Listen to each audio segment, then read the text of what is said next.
good morning, or is it good afternoon? I'm not sure at this stage. Yeah, I'm going to talk about a little bit more about the time series. It's a 31-year time series from 1990 to 2020. It's not totally unique to have lengths of time series like this, and we have projections out to 2040 as well.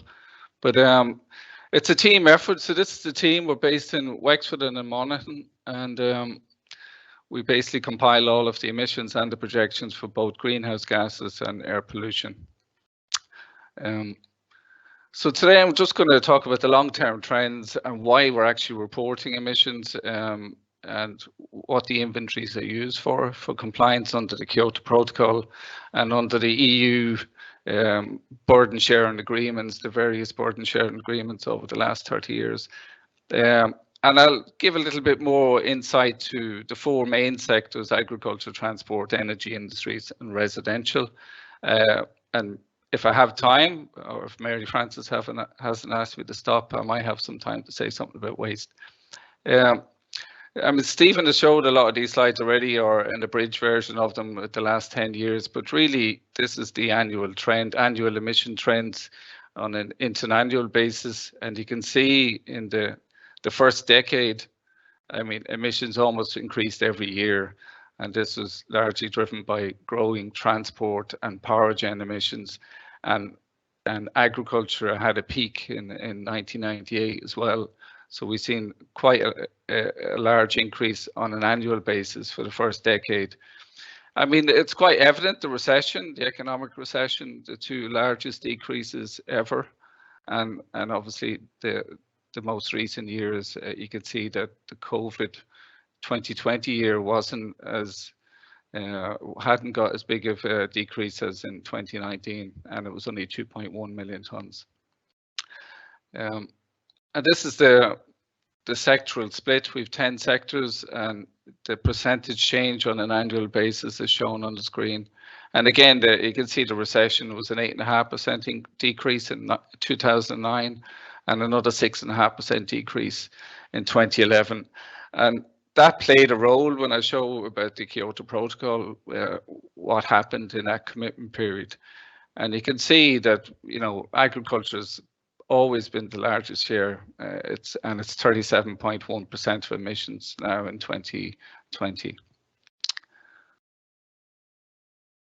So I've lifted these two indicators from the EEA proxy report that's going to be published shortly. So bear with me. These are on July data. So you'll see Ireland here is minus 3.7, but the data we're showing today is minus 3.6. It's been updated. But this just shows you what happened in the last year, and the impact coronavirus had on the EU as a whole was minus 8.1%. But there was many large economies had double-digit decreases in this year.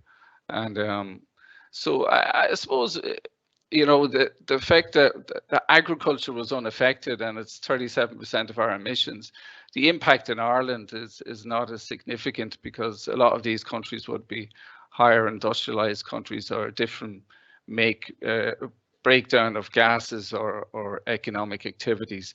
But it's still interesting to see that, and maybe we should be glad our economy didn't fall as much in 2020, considering what was happening across Europe. But I think the next figure is really the bad news, I suppose. I mean, again, this number here for Ireland is actually 6.1% over the 31-year time period. We're only one of two EU member states that haven't actually decreased emissions in the 31-year period, Cyprus and ourselves. And if you look at the EEA, also Iceland, but there's very specific reasons for Iceland because they produce all the ferro alloys and aluminium industry practically for half the world. And but look, overall, the EU is dropped by 32%. And again, there's some really significant changes in some of our fellow member states across the time series. And overall, emissions have gone down by 1.5 billion tons of CO2 equivalent. So The next slide, I'll just show, well, what's driving our emissions over time. As I said, we're 6% above 1990. It's a relative graph. And I suppose I could have plotted GDP here, but it would be up around 700 or 800% now at this stage. But this is GNI, and you can see, you know, we have managed to decouple emissions from economic growth. But there's other things driving emissions also within Ireland. And this is the population. Our population has increased by 42% from 3.5 million in 1990. And actually now we're over 5 million in 2021, but in 2020 officially it was just below 5 million. And this is our per capita emissions. They went from about 15.5 tons per person to a peak of 18.3. And again, this is driven by but the growth in transport, agriculture, power gen, and the population didn't really grow that significantly during the same 10 years. And it's quite evident here where the population ramps up. I mean, we are one of the, I think it was only 2 EU member states that allowed early access to the EU accession countries back in the mid-2000s. So, and that's why we have such a large Eastern European population now, the new Irish, the Poles and Lithuanians and Estonians. I mean, and this really drove, you know, population was migration, and obviously we have a higher birth rate than most EU member states.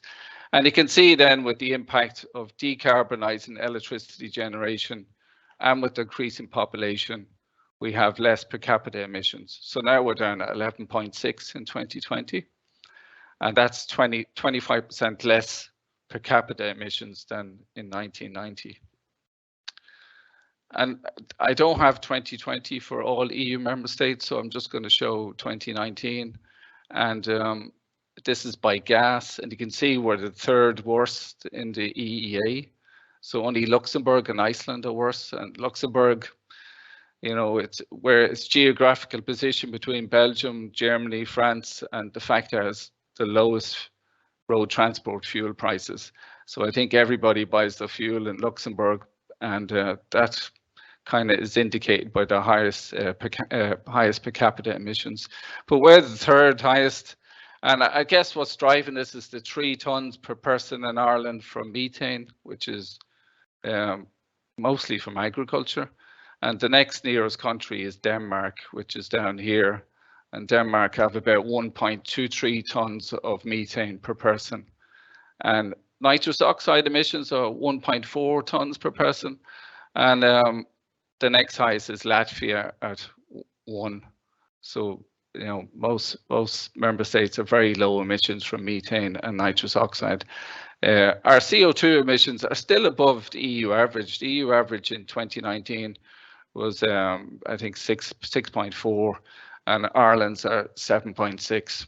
That's probably gone down now. When you look at 2020, it's probably down around 7. So national total emissions. This slide's just going to cover some of these ETS phases that Maria spoke about, and the Kyoto Protocol commitment periods, and the European legislation that underpins how we meet our targets internationally. So the percentages shown here are the percentage in the given year above 1990. So you can see in the end year was 6.1% above 1990. In 2001, we were almost 30% above 1990.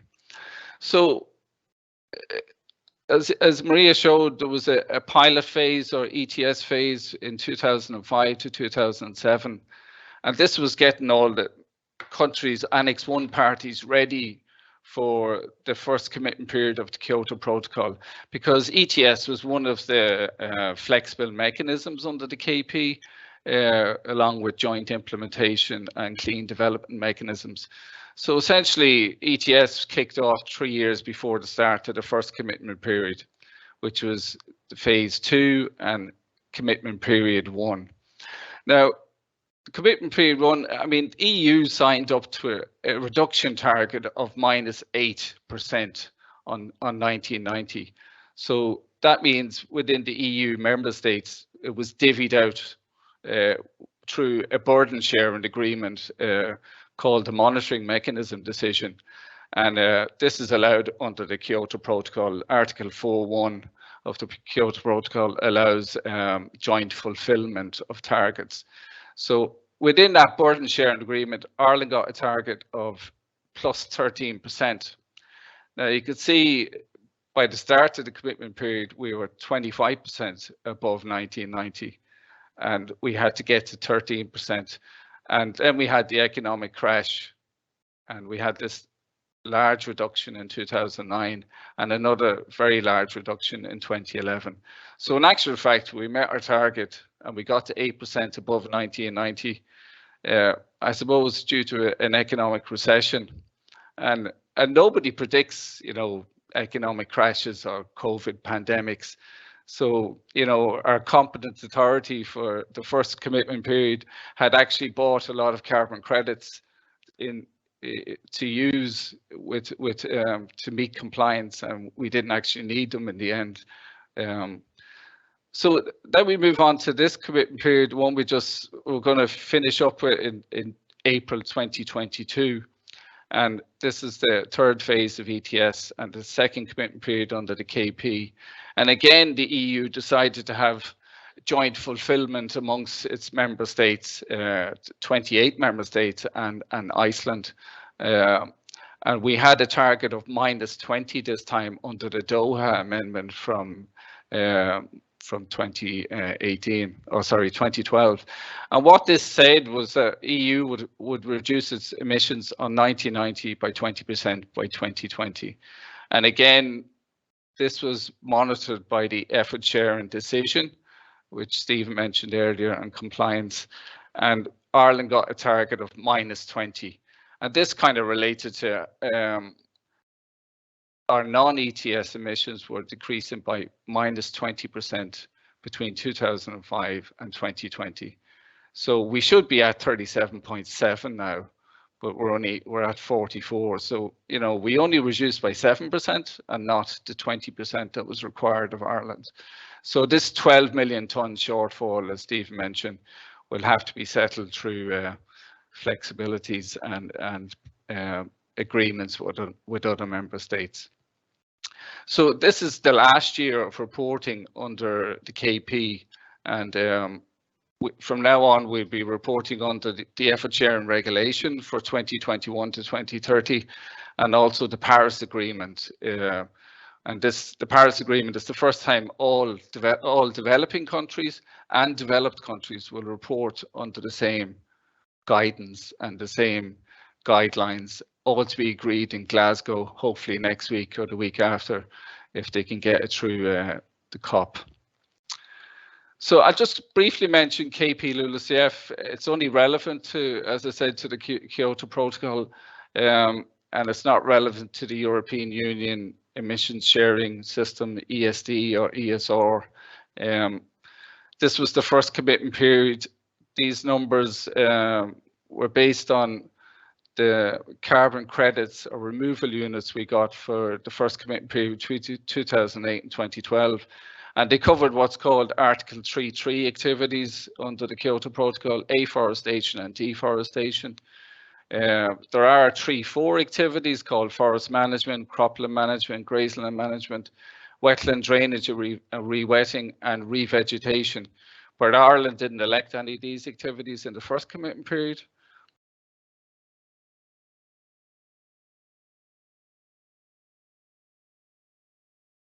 Sorry, Paul, you're just on mute there. Sorry, we elected forest management, cropland management and grazeland management in the second commitment period. Now, just before anyone thinks we have removals every year, this is net accounting. So this grazing land management removal here is really a 7 million sink in 1990 and a 7 million source in 1990 and a 6.6 million source in 2013. So the net is 0.4 million. And all of this data will be revised next year before we finally submit, because there's new research shown that one of the carbon pools within our forest area, the soil carbon pool, is emitting more carbon per hectare than we thought. So there's new research out. So we will be revising this data before April 2022. So now I'll just move into the sectors. Just could cover agriculture, energy industries, transport, and residential probably. So I think Stephen showed this already. We had a peak in agriculture in 1998, growing animal numbers, and again we're peaking again in 2018. Was the largest year ever at 22.04 million tons, and this year we're at 21.4 million tons.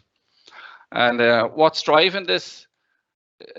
I'll just explain the gases. Most of it's methane, so 65% of agriculture emissions are methane. It used to be 61%. So, as Stephen already mentioned, methane is up 18.5% since 1990. Nitrous oxide is the other big emitter, really, from nitrogen fertilizers and from soils.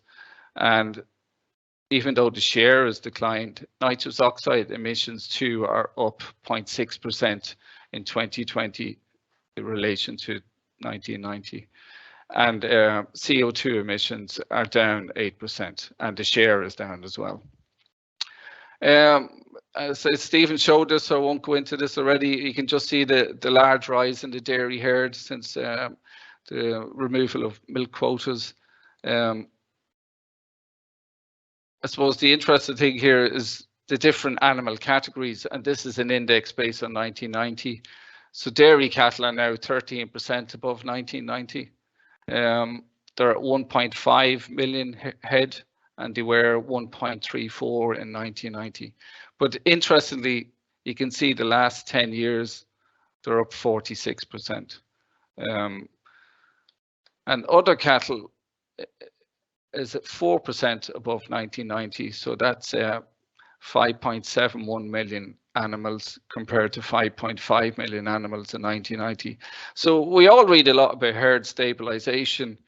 It seems to be a common buzzword in the media now about stabilizing the herd.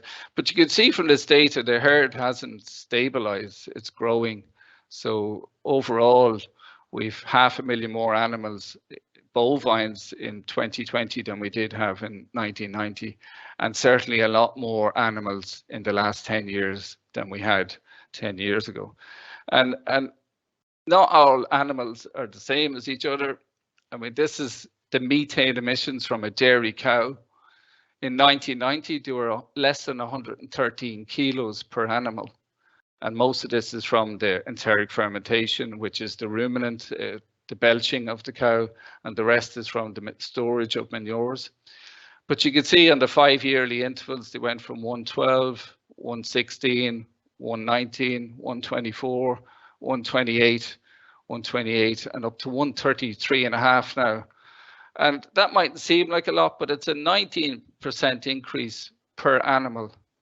And when we have a growing herd and a growing emission per animal, you can see the enormity of the challenge of reducing agricultural emissions. So to put it into context, this was 3.1 tons of CO2 equivalent, a dairy cow in 1990, and now it's 3.75 tons in the 30-year period. So it's 500,000 tons of half a ton of CO2 per animal per annum bigger. And the bad news is that we're forecasting by 2030 that a dairy cow will be emitting 142 kilos, and by 2040, 150 kilos. So again, when we talk about stabilizing animal numbers, you have to remember that the same number of animals in 2030 will have probably 10 or 15% more emissions than they do in 2020. And this, I mean, you can see that the level here is quite high for a dairy animal. But if you look for the other cattle animals, the methane emissions per all other animals. This includes suckler cows, dairy heifers, beef heifers, and all animal cattle between under 1, over 1, and over 2. And there's 5.7 million animals in this category. So whereas they don't emit the same as a dairy cow, there's far more of them. So it is important what happens here. And you can see 46 kilo per animal in 1990, and it was higher in 2010 than it is now, but that's just the makeup of the different animals within the population. But now it's 53 kilos. So it's a 15% increase. So again, keeping numbers the same won't really reduce methane emissions in the long term if methane per animal increases. And I could show lots 5 more. minutes there, Paul. I could show a few more indicators really about nitrogen excretion, but and that's going up as well. But this is the only animal type that's decreased, and it's sheep. But sheep is also increasing in the last 10 years. Pigs are up 36% on 1990. We're talking about urea, and it's an interesting thing. This urea shows the growth with the dairy here in the last few years, but nitrogen amounts overall are the same in 2020 as they were in 1990. But good news is we're seeing more stabilized urea products, about a third of stabilized urea now from total urea, and this will reduce ammonia and N2O emissions. And also poultry numbers are up 63%. And that's like 12 million birds, and this is about 19 million birds in the 30-year period. So I'll move on to transport. I mean, Stephen already showed this. I think the big message here is that we're at an all-time low in petrol consumption. So just that's 24 petajoules. If you think about 24 petajoules, each petajoule is about 70,000 tons of emissions. So that's about 1.7 million tons. And as you can see, that's coming from 920,000 petrol cars. So even if we were to electrify every single one of those cars tomorrow, it would only save 1.7 million tons. So the real business is up here in diesel, and diesel cars emit about 3.5 tons per passenger car, and petrol cars about 2.5 tons. So it's really electrifying the diesel side of things that's probably going to save the most amount of emissions over the long term. Stephen showed us already. I won't go over it again, but we also have international bunkers. This is from Navigation. So this is basically the fuel sold in Ireland for international shipping. It's not included in the national total, but you can see here it wasn't affected by the pandemic, and we expect large increase in 2021 because we've opened up a lot of shipping routes now at Europe because of Brexit issues in the UK. So that's something to look out for in the future. It's about 500,000 tons per annum on top of the 3 million from aviation. So it's another 4 million tons within transport that's not counted in the national totals. Energy industries, I think I'll just skip on to the slide that shows, Stephen mentioned the intensity already. And I suppose this is what's driving it. We have a larger demand for electricity. It's 140% up. So that's 29 terawatts, and it was 12 terawatts in 1990. But emissions are 21% less than they were in the same period. So there was a lot of decoupling. You can see most of it happened in the latter years with the renewables and not so much with the thermal power gen side of things. This was always an interesting slide for me, and this shows the emissions from coal and peat, which are the two most carbon intensive forms of electricity generation. And they follow each other very closely for the first 10 years. 70% of the emissions for 57% of the electricity. But if you look at what happened recently, I mean, coal and peat together produce 5% of our electricity, but they're still responsible for a quarter nearly of the emissions. So, you know, which is not great news if we see coal coming online again in 2021 because of the gas shortage of the gas plants. Residential, say we had a peak in 2020. Just remember the 2020 peak was 8 million tons.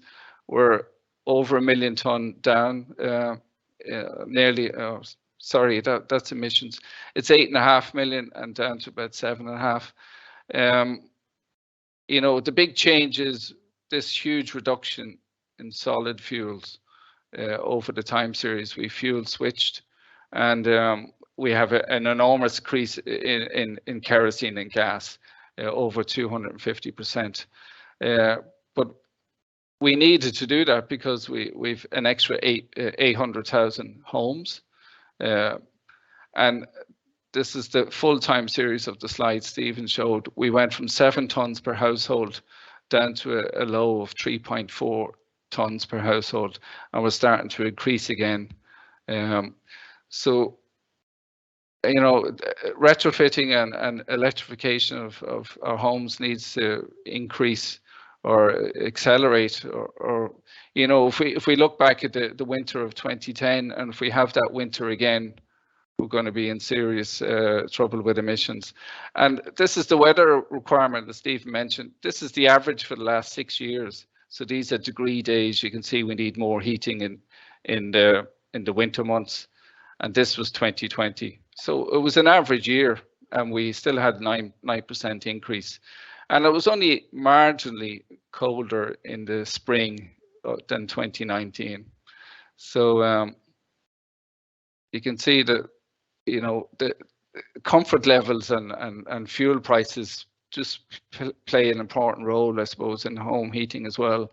And maybe something we need to think about is floor prices instead of prices that fluctuate. And we have a 20-year low of kerosene price last spring. So, you know, obviously that's an incentive for people to buy more fuel. And maybe we need to look at, you know, minimum pricing or something. I won't go into this. I'll just go on to one slide on waste. And waste. We're just getting short on time there. Okay, well then I'll just leave it at that. We have more slides to be published at the end. This is the website. If you can't find what you're looking for on the website, that's the functional email address, and we'll get back to you as soon as we can. Back to you, Mary Frances. Thanks very much, Paul, for that. Lots of detail in there and lots of questions coming through from our audience as well. So Anne-Marie Ryan from our emissions statistics team is going to chair the Q&A session. So I'll hand over to you now, Anne-Marie. Thanks, Mary Frances. We have some questions coming through there. I think for the most part, they're directed at you, Stephen. So I'll just work my way through them and we'll let you answer. So one of the first ones in was, what was the penalty to Ireland in missing the EU 2013 to 2020 reduction emissions target? Thanks, Anne-Marie. Yeah, no, missing the target by itself it doesn't necessarily imply a penalty, because there are other mechanisms within the effort sharing decision to comply. So non-compliance and missing the target are different things.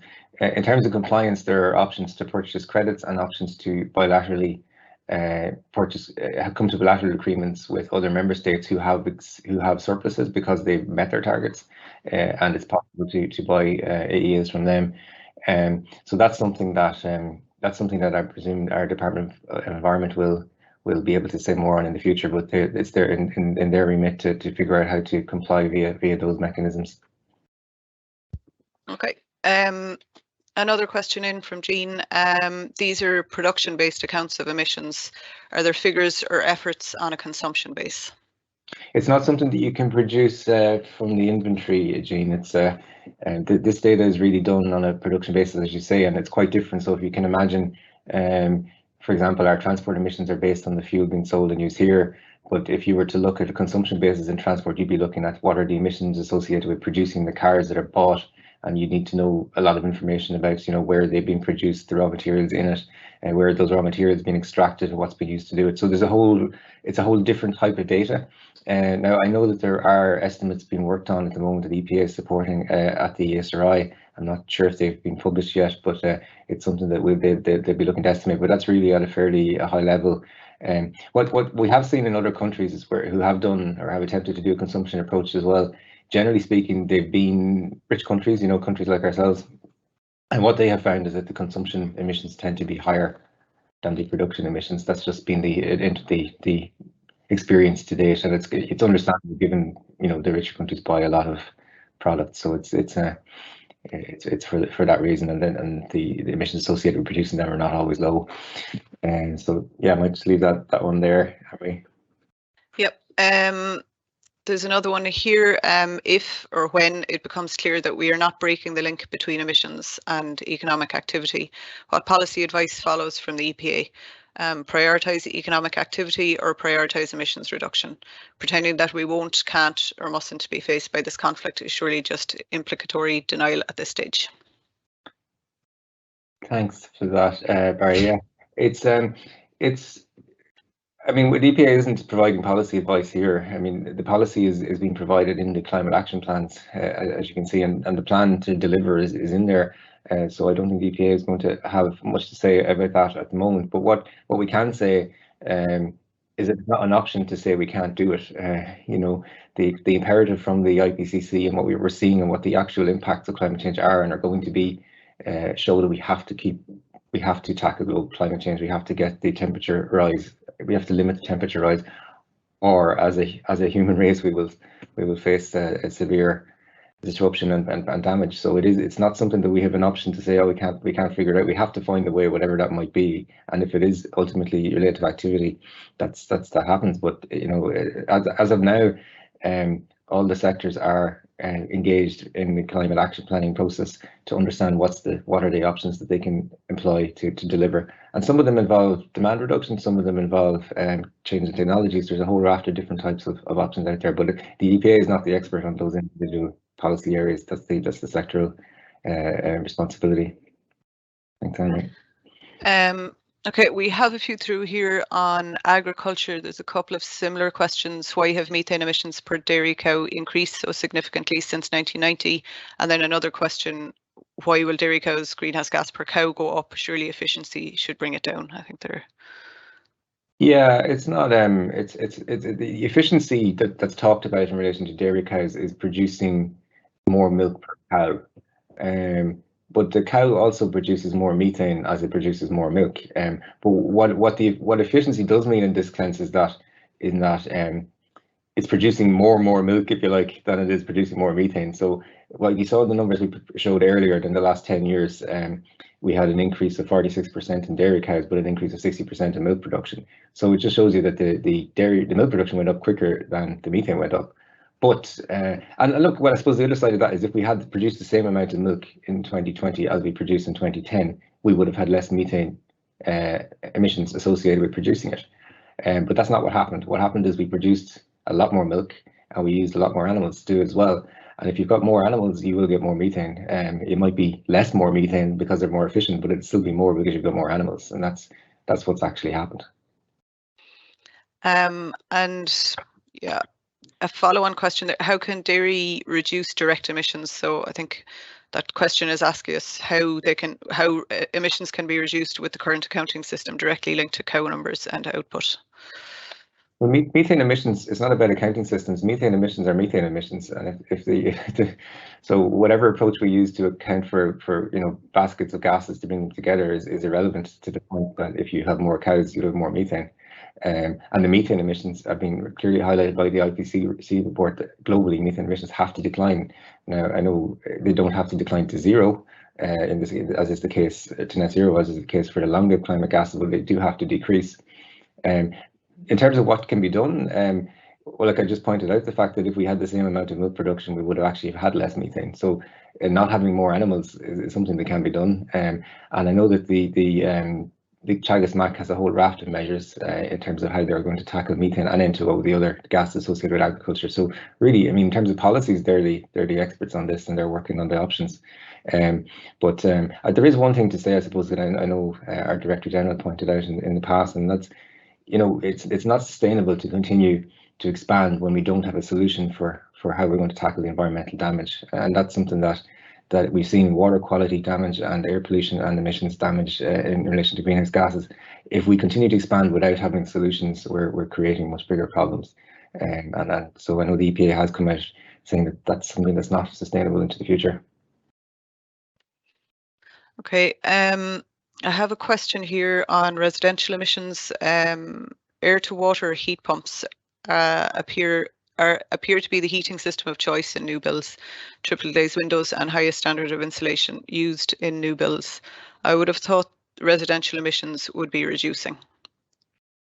It's a question of numbers, Anne-Marie. I mean, if you think about the number of houses that have actually been built since the re-entered the financial crisis, it's a relatively small number compared to the total number of houses that are out there. So although the new builds and certainly those that employ those methods are much more energy efficient and really on the right track, there aren't that many of them compared to the total number of households, and the impact of lower fuel prices on the household stock that's there already is greater than the saving being made to date by the retrofits. But obviously the plans are there for huge numbers of retrofits and huge numbers of heat pumps between now and 2030, and that will be seen in the numbers of in emissions reductions in the numbers when it happens. Okay, I think this question might actually be for Paul. Paul, for the ESD 2013 to 2020. 20% reduction compared to 2005. What are the individual ESD sectoral percentage changes for that period? Yeah, good question, Paul. And I'm sure we can send it on to you. I don't have the numbers in front of me, but yeah, I mean, within the ESD, you're talking about agriculture, transport, and residential and waste. So, I mean, if you look at our website, we have emissions by the 10 sectors in greenhouse gas equivalents. We have it there as CO2, methane, N2O, and then we have an extra worksheet on ETS, non-ETS. So I think if you look at the non-ETS worksheet, you will see the split from the ESD sectors that you're looking for. And if not, contact us directly. Thanks. Thanks, Paul. There's another question here. Maybe Stephen, won't minimum pricing adversely affect poorer socioeconomic groups? Is regressive taxation the favoured approach of the EPA? Look, it's not. Obviously not. It's not EPA in the EPA's remit to make policy, but obviously we very much support the just transition, and obviously that doesn't mean that the poor cohorts are more adversely affected. Everyone has a role to play. I mean, that's clear. But obviously the government are very keen to make sure that we don't employ regressive measures, or if they're necessary, that they're elsewhere counterbalanced, and that's what will be in the plan for the just transition we would expect. Okay, thanks, Stephen. We have a question in here. When will the new forestry emission factors be used for the inventory, and what are the likely effects on the forestry carbon sink? So I have an answer here from our LULUCF expert. So the new forest emission factors will be included in our national emission inventory submissions to the EU and UNFCCC in Q1 of 2021. The emission factor will reduce the forest carbon sink, but data is not finalised. So I think that's it. Oh, there was one more here actually. Do you have any figures on emissions from food waste, Stephen? Well, food waste is included in our numbers, but it's not something that's sorry, did you hear me? Food waste emissions are included, in particular where the bulk of the waste emissions are emissions from landfill, which does include quite a lot of organic waste in there. In terms of putting an actual number on it, it's not something you can do from the inventory directly. But I know the stock food waste team in the EPA, and EPA has a stopfoodwaste.ie website that our stop food waste team do maintain, and they also have done a lot of work in estimating. So I think getting in touch with them will give you some indication of the particular food waste emissions, looking at all parts of it, because that's where the consumption and production comes into it as well. So in terms of the inventory, not all food waste and associated emissions are relevant for the inventory. So depending on where the food is produced and so on, that's important to be aware of. But the stop food waste team, I think, will be your best port of call for that. Thanks.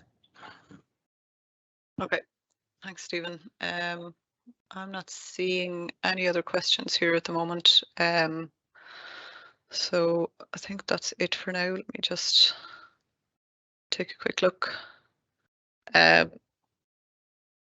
There's one here from Harold. There are solutions to methane being researched at the moment by Teagasc in China, and on the signpost farms, grazing and seaweed feeds look to be giving exciting results. Will this be counted in future inventories? If it's done and if it's measurable, it will certainly be in the inventory, absolutely. Okay.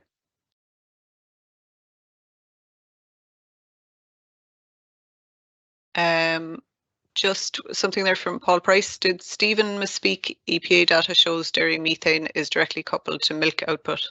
Numbers are less correlated. Excuse me, what was the question again? The EPA data shows dairy methane is directly coupled to milk output. Numbers are less correlated. Paul Price is just wondering, did you misspeak earlier when you were answering one of the agriculture questions? No, I mean it is coupled with milk output. Yeah, that is the case. I mean, what I was trying to point out was that milk output per cow can increase more. Sorry, milk output per cow can increase, but methane will also increase, but the milk output might increase more than the methane percentage for chirps. That's what I was trying to say. Okay. Sorry if that didn't get across. No. Okay, I think that's it for the questions. They seem to have stopped coming through there. Thanks, Stephen.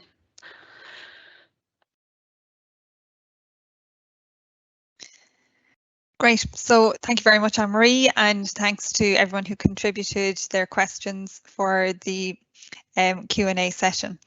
I'd like to thank all our speakers this morning, Sharon Finnegan, Stephen Tracy, Maria Martin and Paul Duffy, and to Anne-Marie Ryan for chairing the Q&A session.